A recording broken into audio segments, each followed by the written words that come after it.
We're in the midst of a gale here. Hopefully you'll be able to hear us. If you can't, well, maybe it's a positive. A lot of people say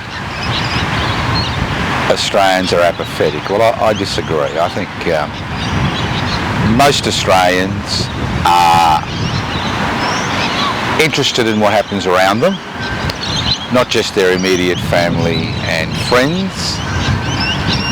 And I think historically we've seen that Australians have been willing to be involved in activities outside parliamentary elections to improve their situation, the situation of the people around them. So I don't believe that Australians are apathetic. A lot of activists say, well, Australians are apathetic, that's why they never do anything. I think it's much more than apathy. I mean, you can understand apathy, but I think a lot of people are resigned. They're resigned to the fact that they face overwhelming odds in the struggle to improve their situation, the situation of their communities. And these overwhelming odds are not personal, although they can be manifested in personal problems,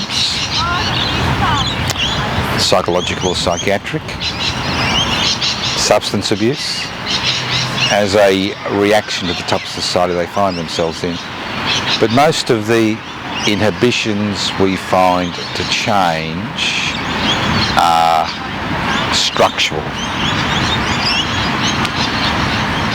One of the major inhibitions is our constitutional arrangements. The Constitution is basically a document which regulates the relationship between state governments and the federal government. Nothing highlighted this than the pandemic, than the COVID-19 pandemic, where people began to understand that under these constitutional agreements that states have extraordinary powers they can exercise. Whether they have the resources to enforce those powers is a different matter, because although they're responsible for their own legal system at a state level, the only power they have in terms of imposing their will through the courts and the prison system is through the police force. Obviously at a federal level you have the armed forces, which are at the disposal of the federal government. So constitutionally, there's no protection for the individual from the arbitrary exercise of state power. And we've seen this time and time again when questions about freedom of speech, freedom of association have been brought before the High Court, and the High Court has found that under the Australian Constitution there is no protection for the individual from the arbitrary exercise of state power. The next inhibition is the type of society we live in. Although we're told we're free, we live in a society based on private investment for private profit. And whether you're self-employed, or you work for wages, or you're unemployed, you're on a social security benefit, the standard of living you're able to enjoy is directly related to the income stream that you're able to access.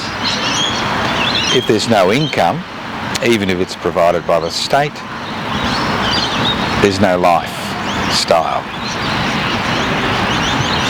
No access to food, no access to accommodation, no access to healthcare, no access to recreation. Although, because of struggle over the years, we do have certain universal protections, and that universal protection is encapsulated as far as health is concerned in the Medicare system, the pharmaceutical benefit system. But in all other areas of life, if you've got no income, you have very little access to anything. And even if you are sick, you may go to a hospital, but once you're discharged you need to get pharmaceuticals. even although they're subsidised, unless you've got the cash, you can't get them. You've got to rely on charity. So then you've got the constitutional inhibitions to change. You've got the inhibitions to change which occur when people's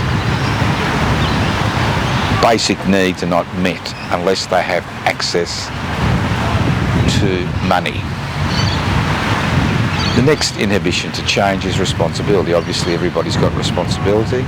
Even those people with no children or no dependents may have responsibilities to elderly parents or friends. So there's these personal responsibilities. So this huge juggling act. And it's understandable that people in our society are resigned to the fact that change is difficult. And in some cases they believe it's impossible.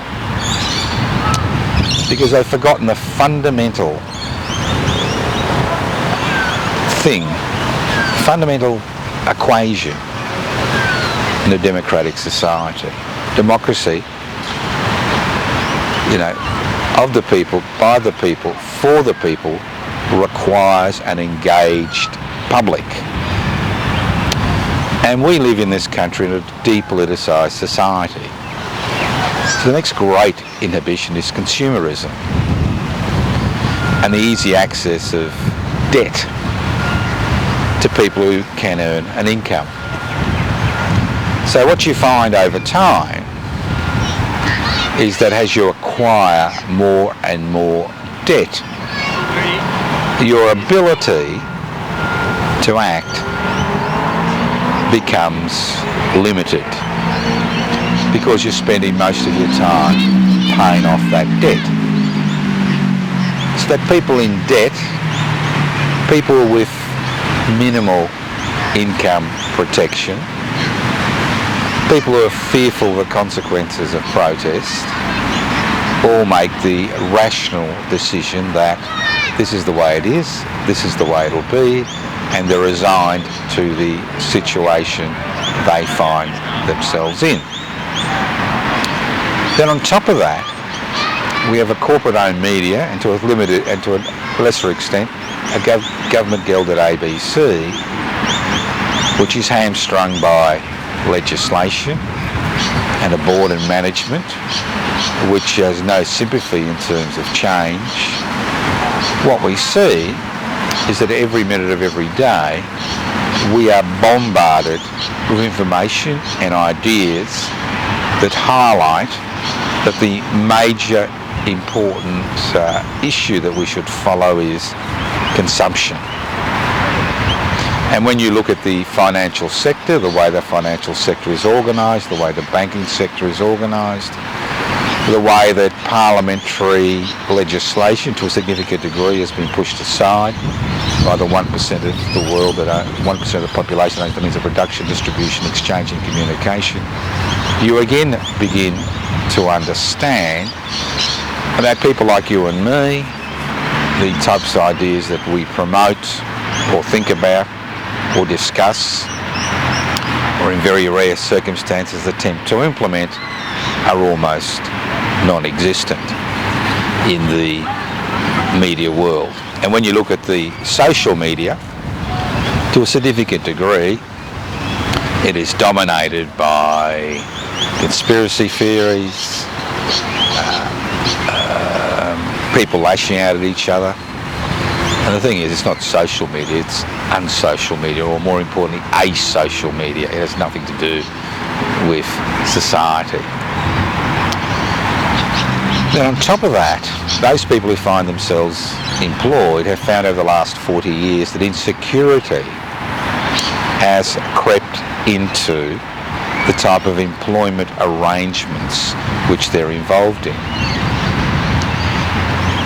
A significant section of the population, over 40%, are involved in insecure employment. And this has been compounded by the gig economy. Now, the gig economy is nothing more than a 19th century economy, where what we see is large corporations with social platforms disrupting sections of the economy which they're able to disrupt in order to maximise their profits and exploit the workers who make those profits for them. So you've got all these negatives, and on top of that you've got laws in this country that have been introduced over the last 40 years during the deregulation, privatisation, corporatisation, globalisation period of human history that have trashed the concept of public space, public services, public health, public education, and they have forced the individual to a significant degree rely on their own capabilities. And obviously individual capabilities are determined by background, type of upbringing, type of education, problems faced during life. So you've got all these major inhibitions to change. And then if you are involved in change, you're insecure employment, you will find that your employment dries up. And if you're involved in struggles for change and you're insecure employment, you will find that there are multiple layers of agreements you need to sign in order to keep a job, and most of those agreements revolve around you not criticising the government of the day, the way it's structured, and the policies that are concerned. And what we've seen over the last 40 years is many of the organisations which were initially established to help those who are exploited have now been incorporated into the government funding arrangements, and that means that organisations that, were once independent, were once financed by their own efforts, now totally rely on government funding in order to carry out their activities. And when they become involved in these contracts, they need to sign agreements where they're not able to criticise the government of the day for the particular policies they're following. So we see most of these organisations have now been incorporated into the system. Another huge problem we face is that things are so difficult as far as activism is concerned, that a lot of people concentrate their energies on issues which can be incorporated in the private investment for private profit model. Issues of opportunity, issues relating to people's gender, sexuality, issues related to people's racial origins. And they put their energies into these issues because these issues are issues which can, after a period of time, be won in society. So there's a very, very, very few people, maybe just you and me, looking at the situation of the concept of private investment for private profit, looking at the structures, the foundation stones of our society. Now, if you're wondering what all the noise is, it's quite interesting. We've been surrounded by yellow-tailed parrots, which you hardly ever see anymore, and they've come to the park to enjoy themselves, although it's cold. So they're not resigned to the fact that we now have huge cities on the planet. They're not resigned to the fact that conditions have changed. They've adapted. They've survived, and they're continuing to exist. While other animals have disappeared off the face of the planet, they have adapted. It's the same with us. We should not be resigned to the fact that change is impossible. Now, obviously things are more complex in terms of human relations than they were 300 years ago, where in the British Empire the campaign against slavery began, mainly among Quakers. But the fact is that although there are many new pressures on us, the fundamental difference it's not fundamentally different. The struggle is exactly the same. People are more aware of the situation they found themselves in because of the abject poverty and the exploitative situation they found themselves in. We are not wage earners, we're wage slaves because we rely totally on our wage.